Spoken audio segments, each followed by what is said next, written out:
Esas personas que figuraban en el padrón ya fueron desafiliados. Los dos están desafiliados y acá quiero aprovechar la oportunidad para que ojalá el Jurado Nacional de Elecciones y los partidos políticos que tienen más dinero busquen crear un mecanismo de control.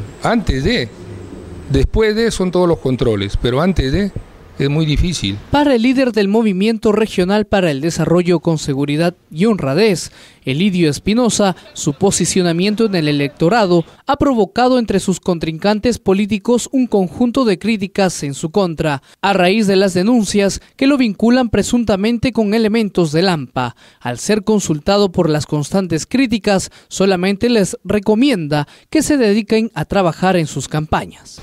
Porque cada día que nos distanciamos más de ellos, pues van a querer bajarte como dé lugar. Pero el ciudadano lo percibe de otra manera. El ciudadano lo percibe la guerra sucia que se llama.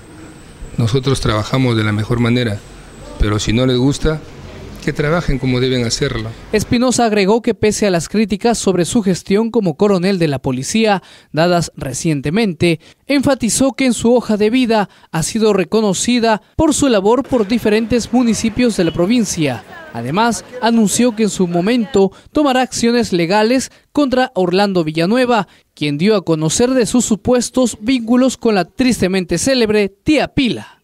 Espinosa responde así. No tengo nada que ver con esos hechos. Sus hijos fueron capturados por la gente del Escuadrón de Emergencia el año 2009, claro, cuando yo era jefe de la Divincri ya.